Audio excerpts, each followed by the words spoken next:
Welcome to Think Big with Michael Zellner, powered by Platinum Jewelers. My guest today, coming back for part 2 of his podcast, is Matthew Brownstein. Matthew is the executive director of the Institute of Interpersonal Hypnotherapy, which was founded and started about 17 years ago. He is a publisher and an author. He is also president of the International Association of Hypnotherapists, a founding member of the online Monastery, and he's also CEO of Anahat Education Group. And we had such a great time talking last time in February and had so much more I wanted to talk to him about that I have brought him back on for part 2 today for episode 122 of Think Big with Michael Zellner. So Matthew, thanks for joining me again today.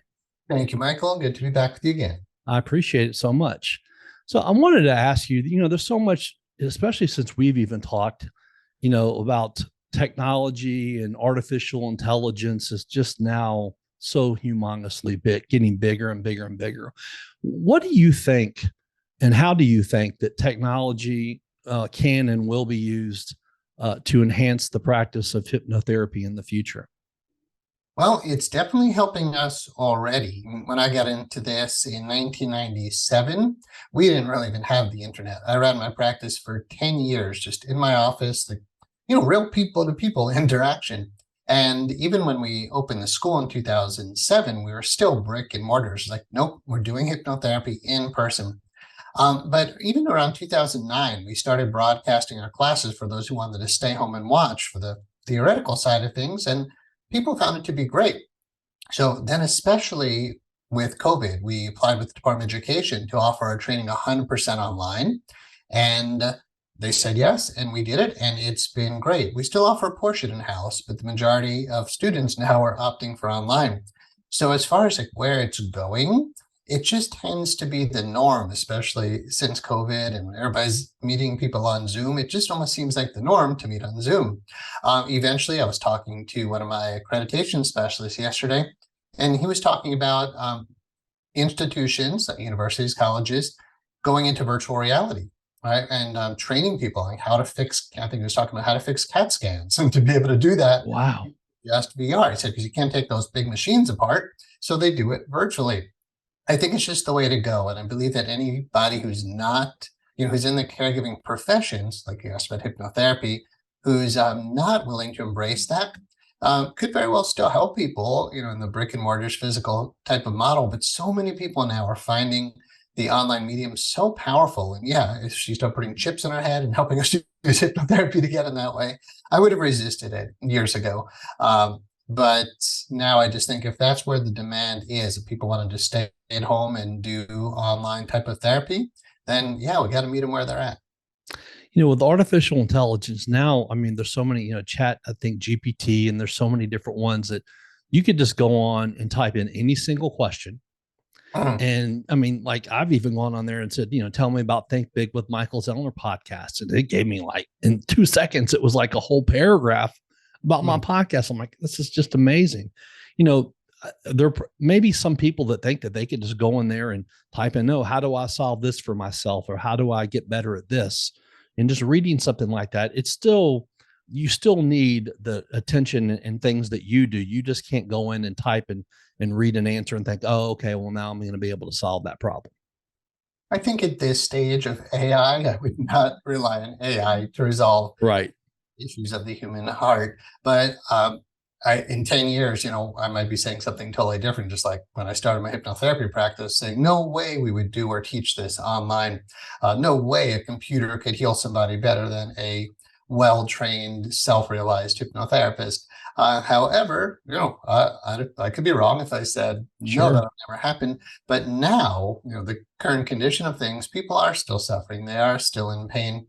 And if you just turn to a computer to think it would solve your problems at this stage of computer evolution, I think you'd be waiting a really long time and missing something so important. So even if we do sessions on Zoom, the human-to-human interaction, where I can intuit, where I can empathize, where I can feel, where I can bring compassion and kindness and love, a computer could duplicate that. But I don't think you could ever convince me in my lifetime that that computer truly can feel and empathize and care the way I do for a client. I totally agree with that. And also with people, even myself, something going on with you go to Google, or you go to one of the online search engines, and you type in, oh, this is hurting, this is hurting. That's not like the smartest thing to do sometimes, because some of the answers that you get could scare the heck out of you. I mean, I've even, we've talked offline about, things with my dogs and a few things that happen. I would go on there and search, okay, what about this, this, and this? And then you're like thinking, oh, okay, they don't know everything. And obviously that not not having a real diagnosis, and just, it doesn't work the same way. Yeah, well, there's a tendency. I mean, I just did it recently too. It's like, oh, I wonder why I'm feeling this. You go online, you check it out. It's great, but to understand, just like we were just talking about, like AI isn't going to solve all your problems. It can't necessarily at this stage replace a human being. And yes, people don't realize that going through medical school, you don't know what you don't know until you know it. You just think, okay, well, they're a doctor, I'm a person, but we're all equals. It's like, no, they have like 8+ years of training of things you Right. don't know about. And yeah, just because you have the power of Google, it doesn't mean you know what your physician knows, or a mental health counselor, right? There's people who are really trained in these specialties. And yeah, I'm all for Google, but I'm still all for human interaction as well, for sure. Absolutely. Hmm. You said, quote, my life mission has been to offer the world through loving service the wisdom and truths that I have discovered over the years in a way that relieves the suffering of all beings and promotes health, wealth, and enlightenment for myself as others, unquote. What do those words mean to you, and how are you able to accomplish that mission by what you do on a daily basis? Thank you for asking. I love hearing those words again, because I appreciate those. That seem like good qualities. So I was listening again, with the fresh mind. Yeah, so I talked about that many times, and I broke it down. So we'd have to look at each component of it, but I'll do each one kind of quickly. To offer the world is a global vision, right? There's 8 billion people on the planet now, and there's probably more suffering than ever. So really everything I do is about relieving the suffering of all beings. And that comes from a deep spiritual point of view, very much from a Buddhist point of view. Like the Buddha just sat under a tree trying to figure out, why do we suffer and how do we eliminate that? And there are teachings about how to do that. So to offer the world through loving service, and service to me is really the pinnacle of any spiritual path. Like if you go deep into religion, deep into spirituality, no matter how much you feel your own peace and love and joy and bliss, and you're tapping into wisdom and philosophy, and that's great. But if you're not helping others, then I don't think you're really caught on to what it's all about. So loving service to others, and to offer the wisdom and truths I've discovered over the years, because I was a philosophy and then a religion major in college. So it's like, what do you do with that? Well, I don't know, but I'm going to make my life mission to somehow give that knowledge away, to share what I've learned in a way that relieves the suffering of all beings and promotes health, wealth, and enlightenment. So my background is Chinese medicine, because I was really interested in how we can relieve pain and suffering. And that was the best path I could find at the time. Eventually I found hypnotherapy as a profession, and realized, oh, that is so much more my thing. But I never let go of the health idea. So that relates to lectures that I give called Healing the Mind, Healing the Body, because I just realized how influential the mind is in affecting our health. So that's the health component. Wealth, because so much suffering is from people who are in poverty. I think there's like 2 billion people on the planet who are food and water. I think it's the water part for the 2 billion, food and water impoverished. I mean, I live up in the Adirondack Mountains, and people live in the mountains don't always have a lot of money. Some do, some don't. And I know there's like families, like 30 families in my immediate neighborhood, or relatively, who are food impoverished. And it's horrible. Right. And, I live in a nice house, I drive nice cars. And when I drive by, I'm just like, it doesn't have to be that way. I'm a business person, but I've used my mind to just program in prosperity consciousness, to program in abundance consciousness. I know that my financial success has come from my mind. So that's part of the mission, is to get people more enlightened to wealth consciousness, and to not think that's a bad thing. It's a terrible thing to not have the money you need. And then so health, wealth, and enlightenment. Enlightenment is to know who we truly are. It's to be self-realized about the nature of self. And my experience of that is our true nature is perfect, whole, and complete. We're not lacking anything. So when you study those who claim to have reached this state of enlightenment, and you say, well, what do they say? What's the one common denominator? What's the consistent message? Peace, love, compassion, joy, oneness, kindness, forgiveness, goodness. You don't hear them talking about the horrors that a lot of people do. You hear about love and goodness. And if we all caught on to that, the world will be a very different place. So I just wanted my life to be truly valuable and meaningful. And thank you for asking about the mission statement, because it really speaks to everything that I do with all my business endeavors and every book I write, every person I work to help one way or another. It's based on that mission. And it's so important what you do because we're surrounded with negativity around this every single day. You cannot, if someone watches television, especially turns on local news, especially network news, everything is negative, negative, negative, negative, thrown it because I know that's what gets them ratings and it gets them the attention. Even on the internet today, unfortunately, you don't hear as many positive. It's probably I'm just sort of guessing. I would say 3-1 negative to positive. So it's so important to have the positivity in the things that you do and working with people, because I would say in today's world, people probably need what you do now more than ever. I would think so. I think there's always been suffering. And even after Christ and Buddha, 2000, 2500 years, we're still suffering. We have the Sure. answers, but man, we haven't caught on yet.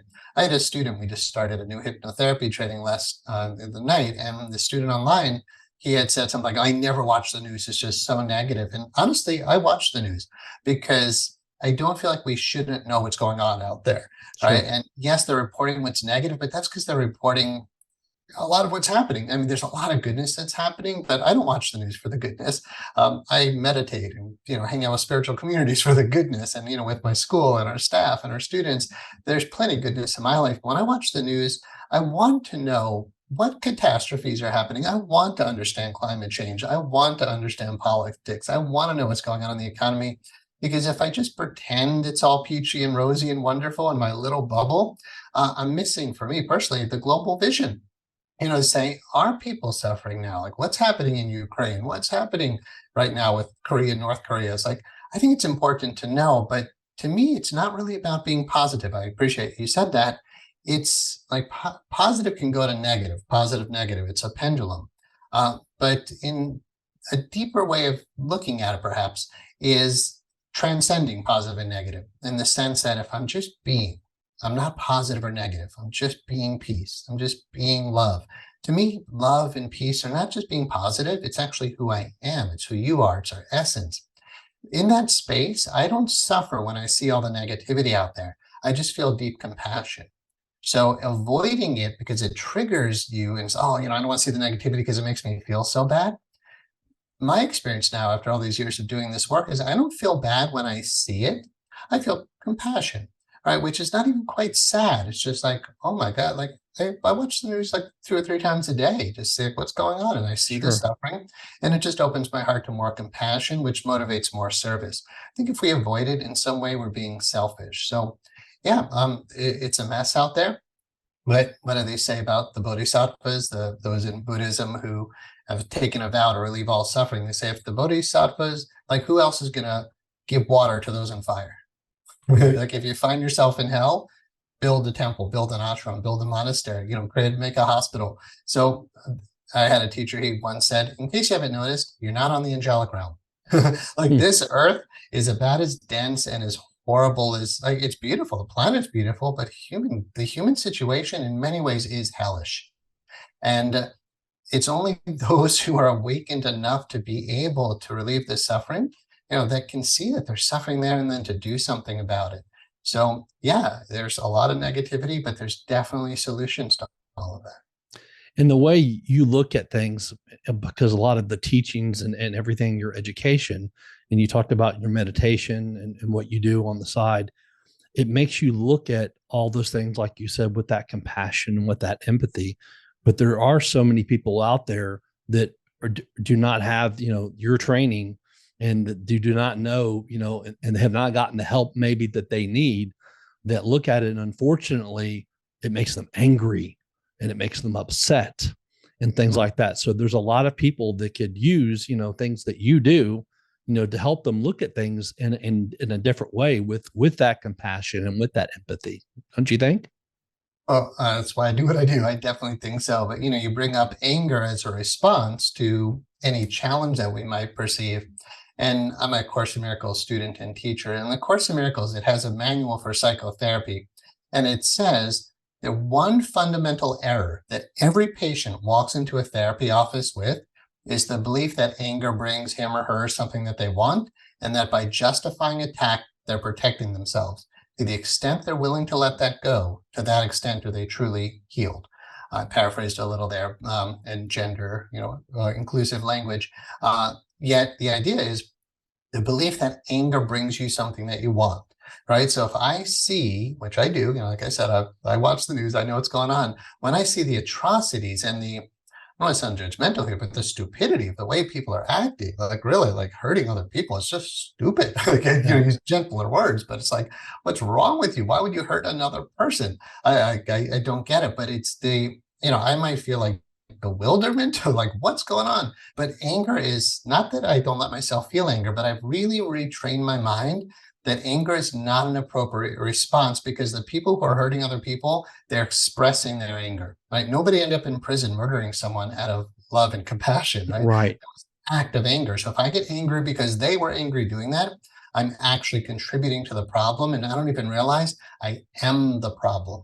Right? So I work with the model of taking 100% responsibility for your life experience, which includes everything you see. So if I see someone like, currently on the news, you hear about these 3 guys who threw rocks at cars and killed this one young woman. Yeah. I mean, like to me, that's just like, you could understand, but I'm just going to put in the category of stupidity. Like, wait, you thought you were just throwing it at cars? You don't realize just people in those cars, people who are, that's their somebody's daughter. So to get angry at that, like they were throwing rocks because they're angry, right? They've been deeply hurt and they're deeply afraid and deeply disconnected. And the best thing I can do is feel compassion for that, and then keep being proactive towards the solution. So yeah, my experience is anger never gets us what we want. Great answer. Thank you for sharing that with us. You've touched on this a little bit, but before you started in private practice, you went to the Florida School of Acupuncture and also studied traditional Chinese medicine at Southwest College of Acupuncture. Tell us a little bit about some of the main things that you learned while you attended those schools. Yeah, so in case anybody researches Florida School of Acupuncture, I don't think he's in business anymore. But yeah, so what did I learn in those schools? Well, acupuncture, of course, energetic medicine, herbology. At the time, we're hearing more about integrative or functional medicine, as you're hearing more about now. But the things that really moved me to not be in that profession, one book was called Rooted in Spirit, and it said all healing must be rooted in spirit. And I wasn't seeing how putting a needle in someone, or multiple needles in acupuncture, or prescribing herbs, diagnosing, reading the pulses in the tongue, it didn't seem as deeply spiritual as I wanted it to be. It was energetic, it was more holistic, but something was missing. In the Yellow Emperor's Classic of Chinese Medicine, it says, the lower level physician heals in the body level. The mid-level physician heals on the energy level. The highest level physician heals on the spirit mental level. And, I was in my early 20s. I'm like, I got time. Let me strive for the highest. If this is actually what Chinese medicine is saying, what I learned in Chinese medicine, one of the things that really was a tipping point for me, they would say when you put a needle in, if you turn it to the right, it tonifies. If you turn it to the left, it decreases. If you want to increase energy, turn it one way, decrease energy, turn the other way. But other books would contradict that and say the exact opposite. So I'd say to my teachers, well, which one actually is it? They said, it's not the direction, it's your intention. And they would say, on a basic level, you would take the thicker Chinese needles, but when you get better, you can use the thinner Japanese needles. Eventually, you don't have to put the needle in the skin at all. You can just put it over the point. Eventually, you don't need the needle. And I'm like, what's the deal with the needle? And they said, it's like an antenna for your intentions. I'm like, that's mind. Like, don't tell me that if you're going to tell me the needle responds to my mental intentions, and I don't even need to put it in the skin. Then once I found hypnotherapy, I was like, the mind can do anything that Chinese medicine could do if that's true. I still value Chinese medicine. I just started working recently with an acupuncturist, and it's an awesome way of getting your body in balance. And, it's a great system. But for me, I needed to work on the spirit mental level. So what I really learned was there are blockages to the awareness of love's presence, blockages to the enlightened state. And I just wanted to clear those blockages. And I really found that Chinese medicine is why I got into it, because, oh, energy blocks, we can clear these energy blocks. But what are these blocks that we talked about? They're mental. It really is our mind. So like, what are these blockages? Human beings hold within, we can get triggered, they can push our buttons. Those are blockages. It's a set of memories, beliefs, and emotions stored in the subconscious mind, which is very much felt in our heart, right? So when you get angry, when you get scared, when you get sad, when you feel miserable, those are essentially blockages, because your true nature is pure ecstasy, is pure bliss, is pure joy. And anybody that tells you otherwise just hasn't tapped into it. Right? Like, I barely have to meditate or do anything anymore to feel what's inside of me, which is so delicious. And anybody who says like, no, that's just you, Matthew, but no, I believe we're all inherently wired to feel that good, but we're blocked to that. And acupuncture, just to me, couldn't clear those blocks the way I wanted to. But again, once I found hypnotherapy and related modalities that worked in the spirit mental level, I saw, wow, any psychosomatic illness, meaning the mind causes the illness, should be able to be healed through the mind directly. Every negative behavior should be able to be healed through the mind, right? All the things that we do that cause us problems, your mind is causing you to do those things, right? If you're miserable, your mind is doing that. If you're lying in bed at night and you're not filled with bliss, you are doing something with your mind that is destructive. And I could never put enough needles in people to correct that problem, right? Because again, like the idea of correction, these blockages are largely errors in thinking. And I realized the way to transform humanity is to correct the errors in the mind. For instance, the belief that anger will get me what I want is an error that needs to be lovingly corrected. You can't get rid of that with Zoloft or Xanax or an acupuncture needle, right? It has to be a fundamental choice. And I've learned when we make a decision, it remains in place until we choose again. I'll say that again. It's been such a deep teaching for me. When we make a decision, it stays in place until we choose again. So if a client comes to me with stress-induced headaches because they're holding so much anger and rage, and they decided when they were just a kid, I will never let go of this grief, I'll never let go of this grievance, I will always be, these are words I don't think about so much, but vengeful and attackful, I'm going to get revenge. I think the word I was looking for. I'm going to get revenge. And they hold on to this, but then we forget we made the decision, but you're living with this like volcano inside of you. How do you get rid of that? We have to honor that's a mental issue, and just talk therapy, right? Just, talking about your issue week after week doesn't necessarily get to that deep-seated inner child who's like a 5-year-old inside, who's made a decision. I will get revenge for what was done to me. And I'm angry and I'm hurt and I'm betrayed. And wow, like once you realize that that's happening inside of most human beings, then you have to go directly to it. And a lot of people don't want to hear that. They'd rather treat symptoms. They'd rather play the victim. But once you realize your mind is causing all your suffering, that's what led me out of Chinese medicine and into hypnotherapy, and not to psychotherapy, but to techniques that can get directly into the subconscious mind and just transform that stuff as quickly as possible. We talked a little bit about this offline last time, not to go into too much detail, but there's probably a lot of people like me who maybe had traumas when they were younger, but don't think it's been so long.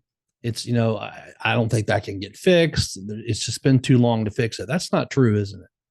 It's not true. When a decision is made, it stays in place until you choose again, but you could always choose again.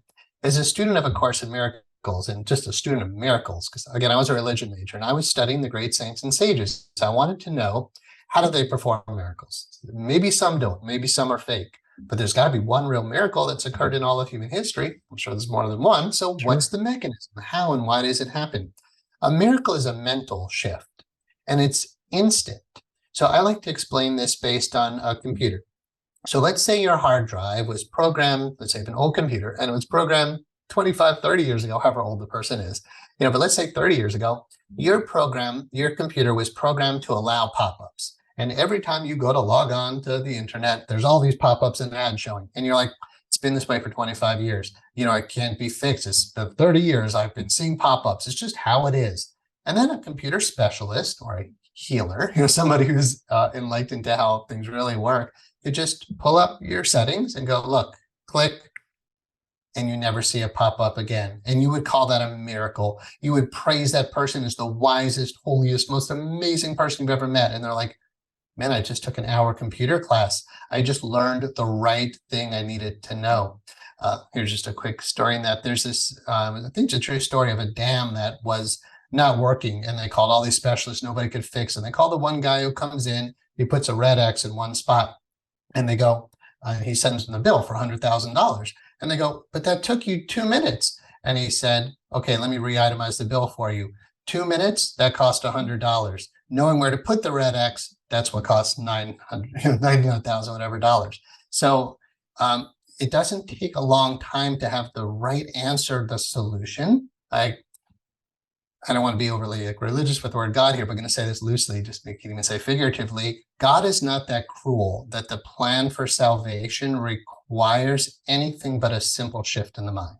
And we don't have to use the God word to explain that, right? But the way to relieve suffering is not a long, tedious, horrendous process if we know how to unclick the button, if we just know how to change the settings.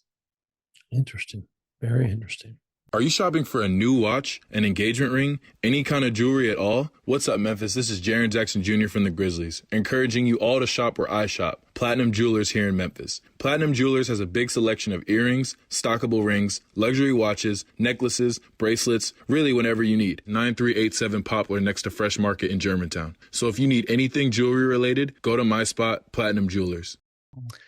Mark Thomas Gilboyne, who went by the name Gilboyne, was a trailblazer in modern hypnotherapy. He founded and was the director of Hypnotism Training Institute in Glendale, California. And in 1976, he opened up Hypnotherapy Training Center in the United States, offered up to 250 hours of training, including a diploma offerings, a curriculum, and professional hypnotherapy. And he worked with a lot of actors during his career, including, one of my favorites, Sylvester Stallone, Lily Tomlin. You've talked about him, how he was your mentor and how much he inspired you. He obviously, had a huge impact on your life and career and meant a lot to you, didn't he? For sure. I wish I got to know more than I did, but I got enough interaction, enough influence, definitely feel like, wow, that's a significant mentor in my life.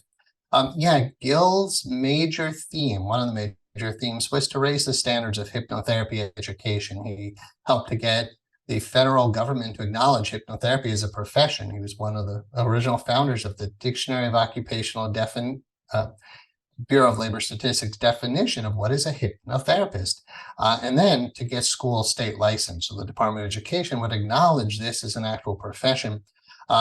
When he was passing away, I said, who's going to take over along legislative efforts? I was hoping he'd throw the torch to me, but pass the torch, but he never quite did.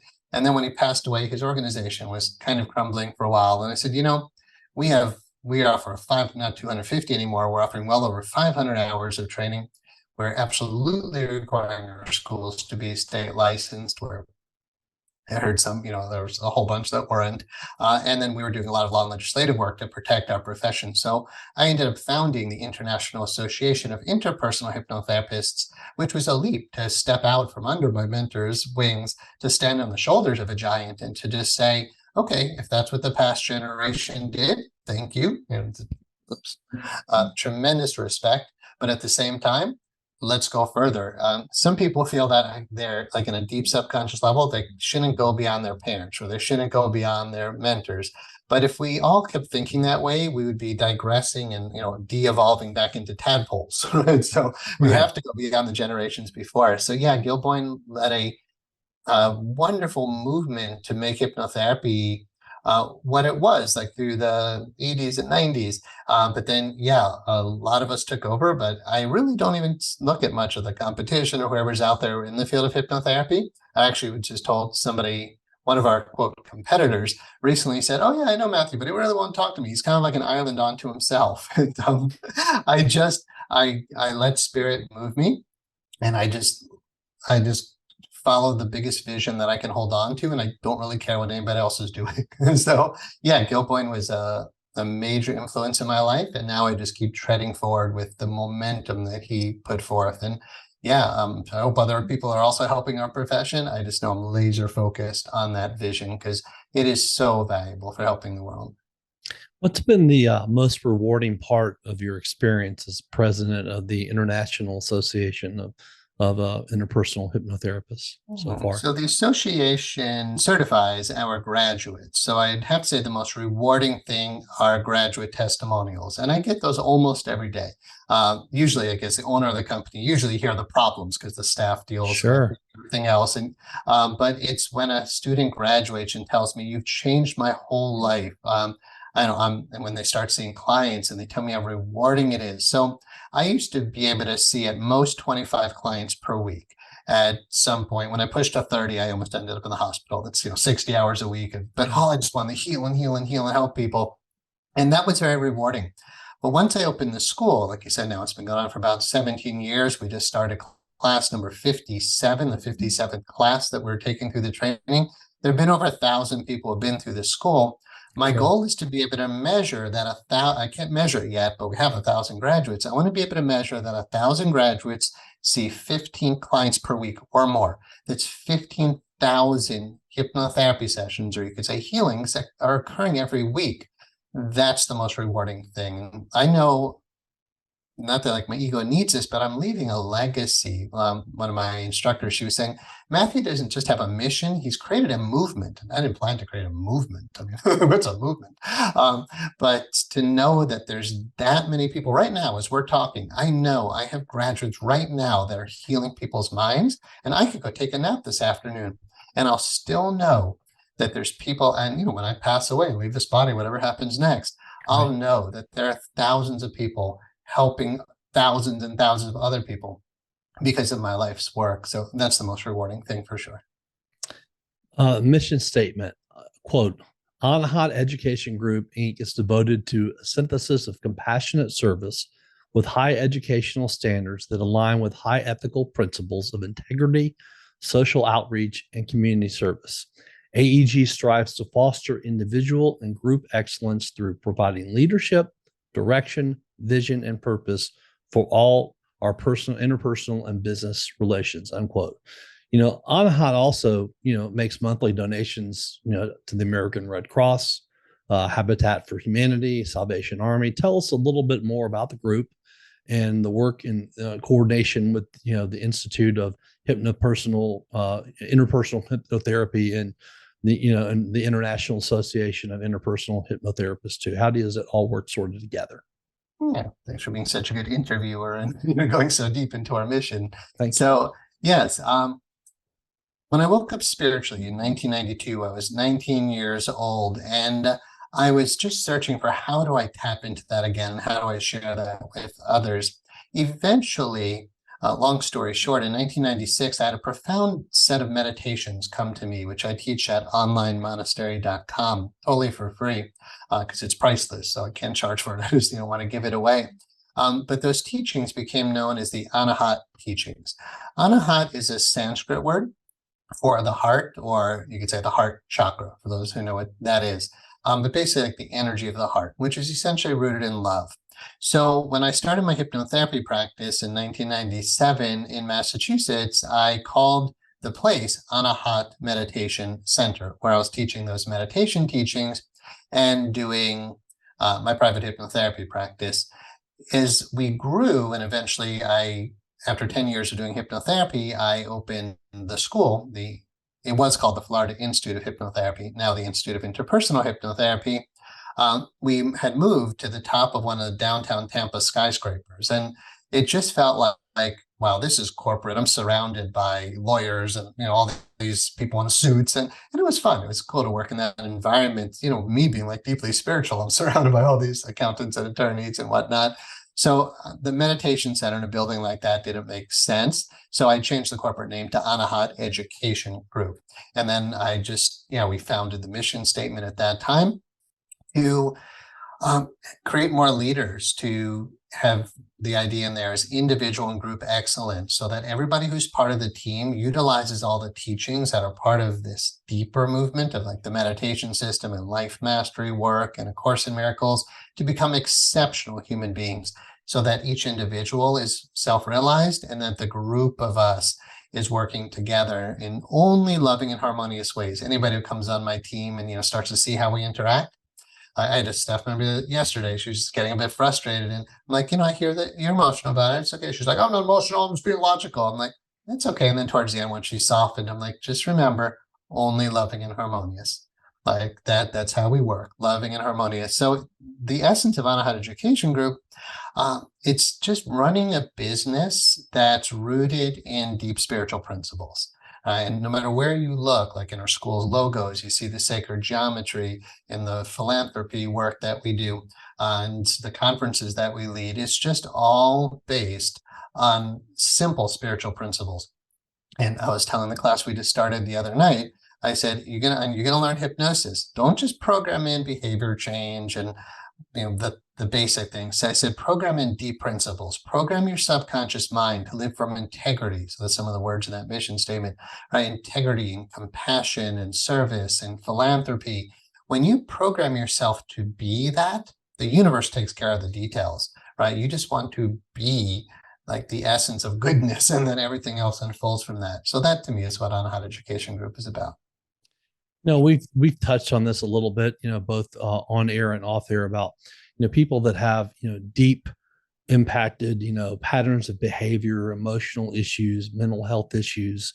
Sometimes we've talked about, just like talking to other people, it sort of puts a little bit of maybe just a Band-Aid on there and just gives someone, opportunity to talk to someone.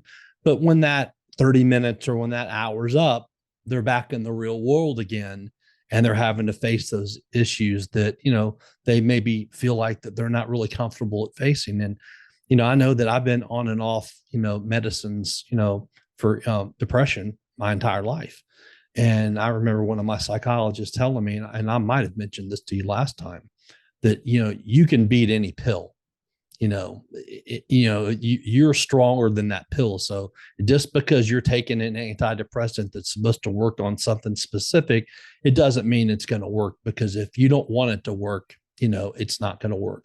How do you feel, just to go a little bit deeper, that, hypnotherapy can be used to really help people overcome long-term emotional and mental health issues?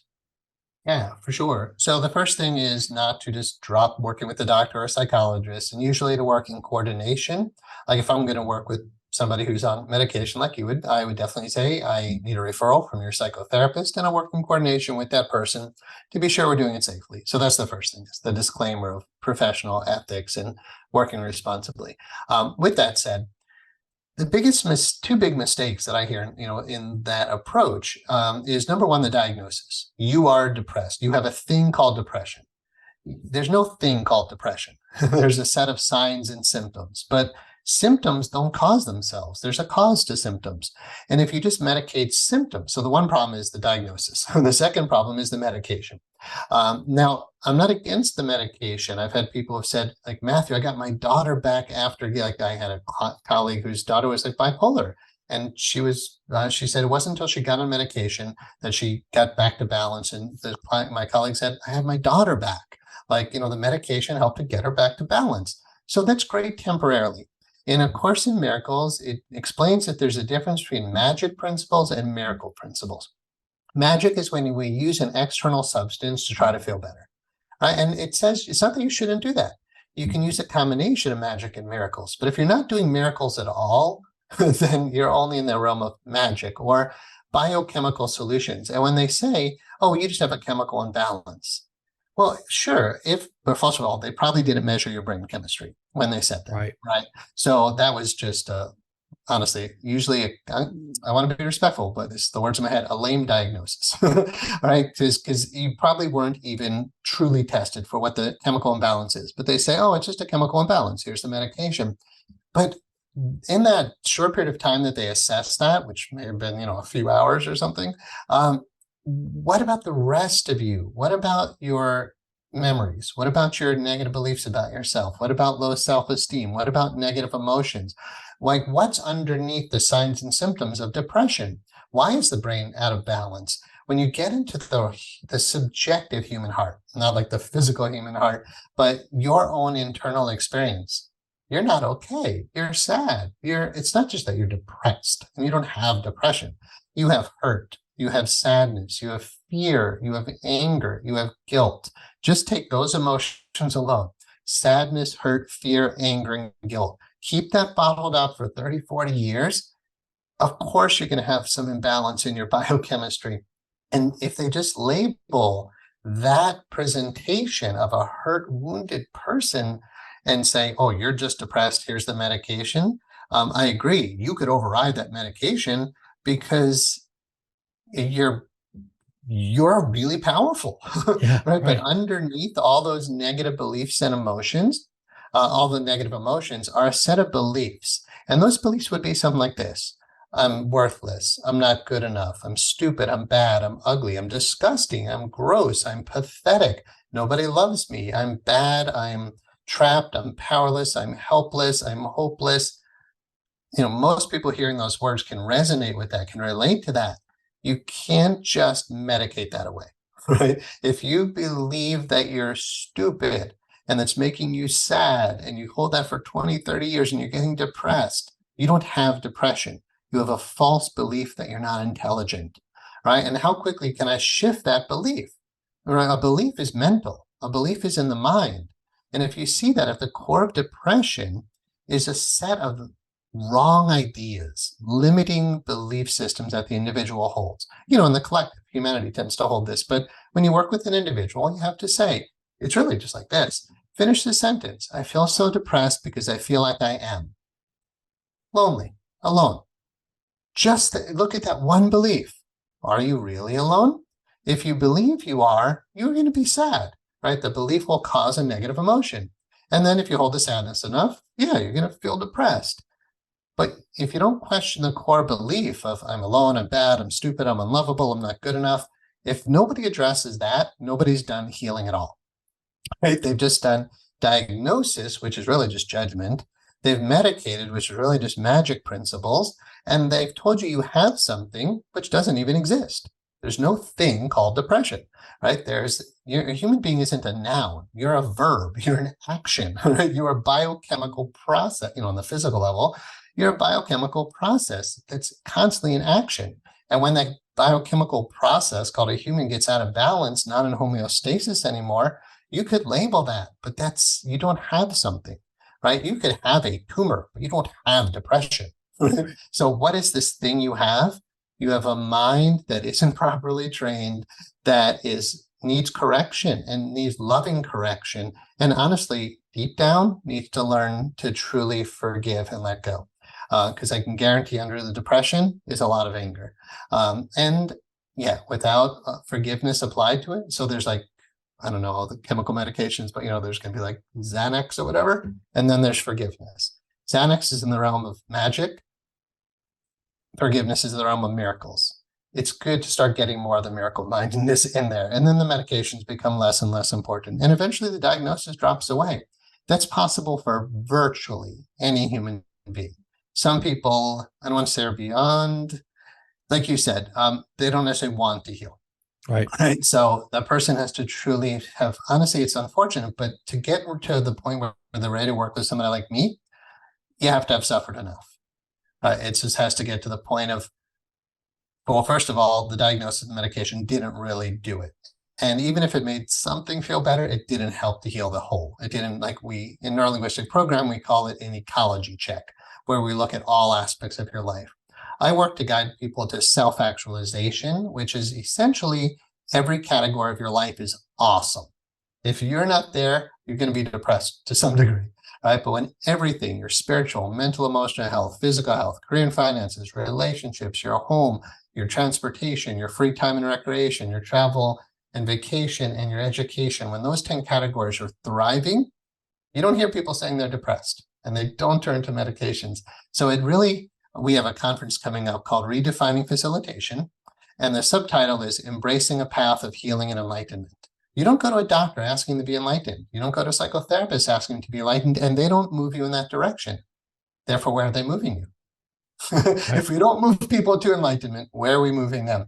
I don't even think people value the idea of enlightenment enough. And you're either depressed or essentially you're enlightened. There's no degrees in true healing. You're okay, you're not okay. You're at peace, you're not at peace. There's no degrees of upset. If you're upset, you're upset. And if you're truly at peace, you're truly at peace. And really, it is that binary, and it's a switch. Like I said, like the pop-ups. Once you know how to make that shift, it's not hard to get people into a self-realized, self-actualized, enlightened state. And it doesn't take years. If somebody really applies themselves, Swami Baba Muktananda called it the pain that ends all pains. I've worked with a client who wants a clean house to clear all their blocks, all their issues. Depends on how much stuff is in there, but a year, 2, 3 years might seem like a long time. But if you say, I don't have a year, well, it's going to take 5 years. I don't have 5 years. It's going to take 10 years. I don't have 10 years. It'll take 20 years. Like the more you keep postponing it, the more you just keep suffering. But again, once you've suffered enough, extremes lead to their opposite. So in Chinese medicine, yin and yang, which is like homeostasis, it needs to stabilize. Your system needs to stabilize. If it doesn't, one of two things happen. Either yin and yang separate and the being dies, right? So eventually, where does all the misery lead to? Or you have to restore it to balance. And when you've suffered enough, you're ready. The extreme can lead to its opposite. So yeah, there's a path. It's just, the depression, the diagnosis and the medication can't lead to what I'm talking about. Yeah, and sometimes I remember maybe about 7 years ago, I was sent to a psychiatrist to figure out, all right, what medicine does Michael need to be on? And I remember going into this office, never seen this person before. And I thought I was talking to the psychiatrist. I actually was talking to an assistant that was sitting there taking notes and writing things down and listened to me for like 15 minutes. And I said, oh, you need to be on this. And I'm thinking to myself, that just cannot be right. You cannot diagnose somebody just like that. You don't know much about me and everything. And I remember walking away from that feeling really defeated that, someone tried to diagnose what medicine, and that person wasn't even an actual, true, psychiatrist. Does that happen? Yeah, there's a video I haven't seen in a while. I forget who distributed it. I think it came through Scientology, which doesn't always have a great rap, but they have a branch that looked at psychiatry. And the video is called Psychiatry and Industry of Death. And that's in quotes. I'm not saying it is. I'm just saying there's a video about that. But in the video, they had a actor go to 5 different psychiatrists, not even their assistant, which, really, I feel for you when you say that. Like, it almost brings tears to my eyes to hear that you go in there. You don't even have the psychiatrist talk to you. You just have an assistant. But in this video, actor went and the same presentation, the 5 different psychiatrists got 5 different diagnoses and 5 different medications. There's no science behind that, especially the approach you took. Our chief medical officer for a while, after his wife had gone through this school, and she said, you need to meet my husband. He's a great guy. And he's a 3 board certified psychiatrist. And I started working out of his office, seeing clients, which was, seeing his patients, which is great. But one day he had me sit in on his client sessions, his patient sessions, and I just watched him work with his patients. And after like 3 or 4, I said, I won't say his name, I have tremendous respect. And he was a friend at this time. So I just said, I'll just change his name. I said, John, you suck. I swear to God, after watching him, he said, well, then do you want to work with the next patient? And by the way, there's like every 15 minutes, people coming in. I give clients 2 hours. I care about them. Right? I don't have my assistant diagnose and medicate them. I care about people. So I said, first of all, I'm going to listen to your patient who comes in. I'm going to let this person talk. And then I'm going to ask them how they feel. And then I'm going to go into their heart and into their mind, because that's where the problem is, inside of them. And then I'm going to use techniques, like proven techniques that work to transform what's in there. And when I've talked to psychiatrists, psychologists, IDs, mental health counselors, social workers who go through my training, and I've asked, why do you go through my training? Why do you work with me as a client? You have all this training in mental health. They said, I'm not trained in the techniques you are. That's, I'm going to tone down my words here. That's a disservice to humanity. To have people who are supposedly PhDs in psychiatry who don't know, some do, but to have that much training and not know how to heal the mind, again, I have stronger words for this, but a disservice to humanity, right? So, and yeah, again, I'm toning down some of the words, but in some level, it's criminal to have somebody like you who's suffering to go in, have an assistant see you, diagnose and medicate you, have insurance pay for it, which is just going to keep you caught in a loop. So how much of that, and you're asking me questions, but I ask you the question, how much of that is money motivated? Right. Did they really care about you, or were they trying to get a diagnosis? I don't remember the person even looking at me in the face. I remember them just sitting there taking notes. And I just I walked out of there even more defeated. Yeah. Yeah. I couldn't agree more. So in A Course in Miracles, it says the patient is healed the moment the therapist ceases to judge the patient. It's my job to see you as perfect, whole, and complete. And I will hold that forever. You are perfect. Now, you'll tell me that, yeah, but. I'll say, Michael, you're absolutely perfect in every way. Every moment of your day you spend in perfect peace. Now, you're going to have tons of objections to that statement, but I can help to clear those objections. But it's my job not to judge you as depressed, because you're already judging yourself as depressed. Sure. It's my job to say, you are not lacking anything. You have all the resources you need. You are perfect, whole, and complete. A friend is someone who sees you better than you see yourself. And one of my dear spiritual teachers, he said, I want to be a friend to the heart of the human race. Right? Like that's the essence of it. This is dear teacher Andrew Harvey. He said, I'm not a guru. There's very few true gurus, and I'm not a saint. He said, I just want to be what the Sufis call friends of the heart of the human race. And so if you're somebody's friend, you don't buy into their BS. You don't buy into their lies. Like if you tell me that you're stupid, I'm going to be like, what? It's kind of like, a supermodel comes to you and says, I'm so ugly. And you're like, what? You just, so like, if you tell me you're depressed, I'm like, what? How? So I'm comfortable with the word God. I know not every listener would be, but if I see you as a perfect child of God, or in Buddhism, Buddha nature, you have the same mind as Buddha. In the Bible, Jesus, they say you have the same mind as Jesus. Like, do you?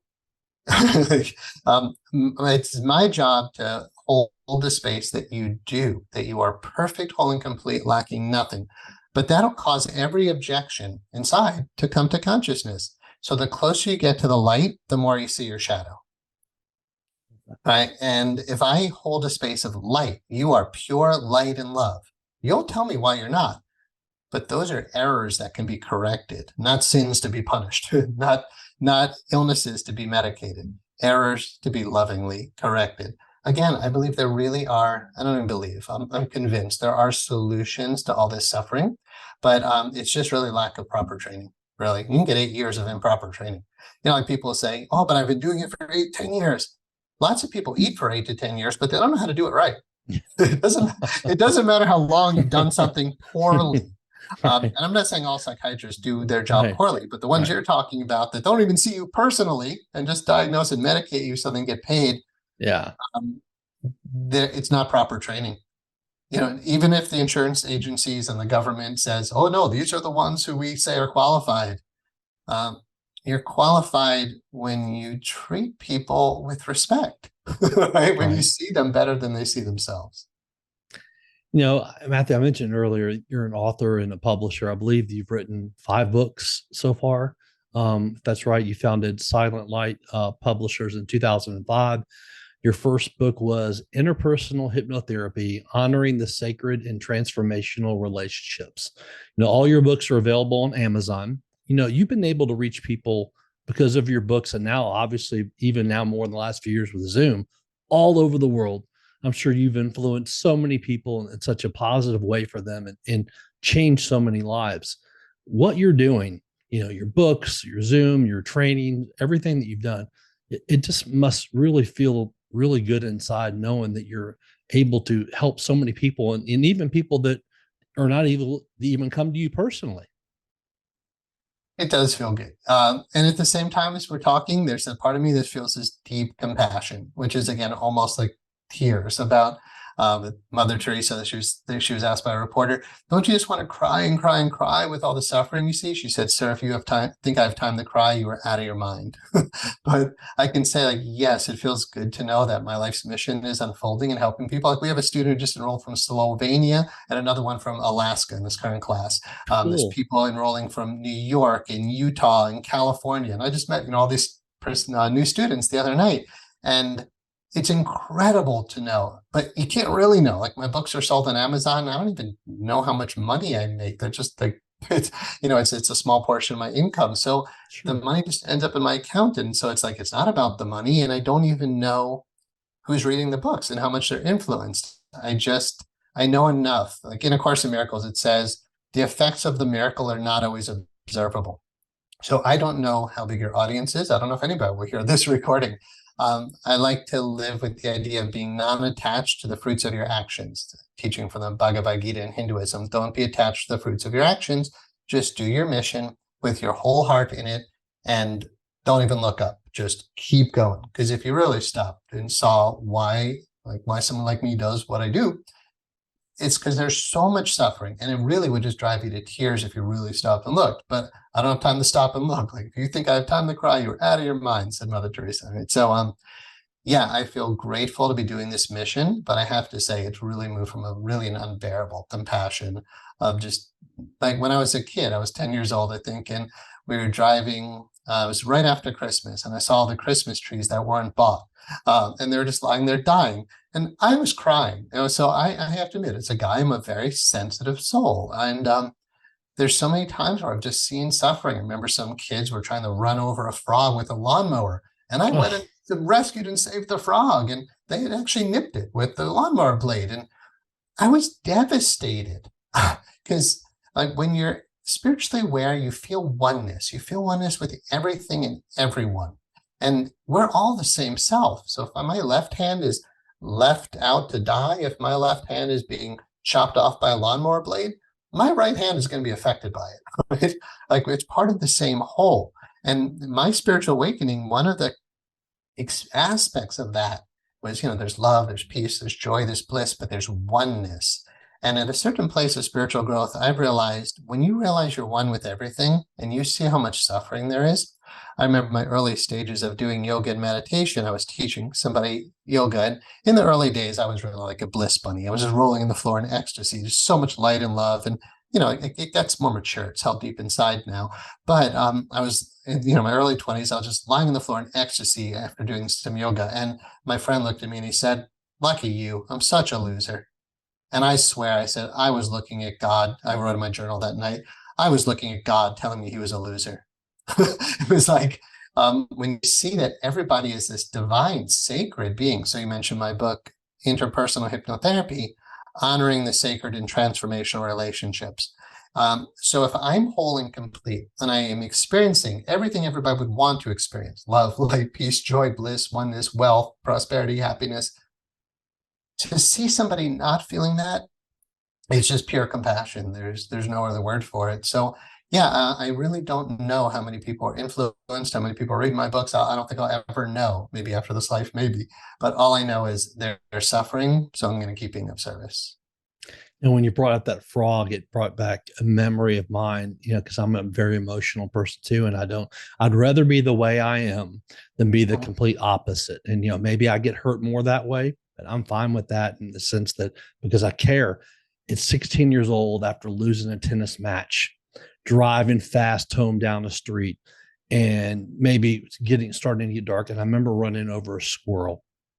And I went back and checked. I was thinking, hopefully, maybe it got underneath it and got away, and I just missed it and saw that I'd killed that squirrel. And this has been many years ago. And I remember crying and crying and crying about that. And it just that memory of what you said, they were purposely doing it. I didn't mean to do it, but I obviously was driving way too fast and was just very emotional in that sense like that. But it's amazing what things, I haven't thought about that in years. Yeah. What things, when people bring things up, what ends up coming back to our mind sometimes. Sure. Well, I appreciate you being open enough, especially as a guy, to say like, that bothered me. When I was in my second Chinese medical college in Santa Fe, New Mexico, I was driving to a Zen retreat. There's Mountain Cloud Zen Center. We're doing a weekend retreat. And it's all about the Bodhisattva vow and relieving the suffering of all sentient beings. That's like why we meditate. Once you really catch on to what it's about. It's not just your individual enlightenment. There's really no such thing. There's like, we're either all healed or we're not. And when I'm driving in, I saw, I don't know if it was a squirrel or a cat, but something got hit by a car, but it was flailing about on the road. It didn't die. It was just, I watched it it must have been agony. And then, there's nothing I can do about it. So I get to the Zen center and we're just talking with the sensei, like the leader of the group. And I said, how is us sitting here relieving suffering? Like what about that animal that I just saw, going through that? So I still don't have that answer. I know we do everything we possibly can. But I don't know, it's kind of like, what else is there to do? Right. There's one way to look at it, and I don't say this with 100% like kind of metaphorical here. In Judaism, supposedly there's like a time where God's going to bring you to the Holy Land and it's all going to be better, right? But the Jews were like basically in exile, the diaspora, and it's just like waiting for God to do it. And I say this loosely, but well, I haven't seen God do it yet because it's still happening. There's still suffering, right? So therefore, I'm going to be part of that solution. I don't know if there's some higher beings trying to help or not. I don't know if I don't know what's going on. Like I said, like all I know is there is suffering. So I'm just going to keep working to make it better. If God helps, great. If God doesn't help, I don't know. But if I'm in hell, I'm going to bring buckets of water to those in fire. It's like, what else can you do? So yeah, it's like, I remember the teacher I mentioned, Andrew Harvey, he said, you should never not feel sad, but it moves you to such compassion that you do something about it. So one of my teachers here recently said, there's no personal enlightenment, there's only enlightened action. And it was such a deep thing. It's like, yeah, I could sit in bliss and meditation by myself, but if that doesn't motivate compassionate, loving service to others, then it's not mature yet. Right? There's a time where we just start being part of the solution, whether there's some higher being helping or not. Right? They're suffering, so I'm going to be of service. What are the most important lessons? And you obviously touched on this some, but just what are the most important lessons that you've learned in your life?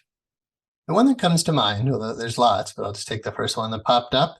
Put your whole heart into whatever's in front of you. It's been so extremely valuable. It's a model of surrender that says whatever's happening is what's happening. So don't resist it, right? Suffering is resistance to what is.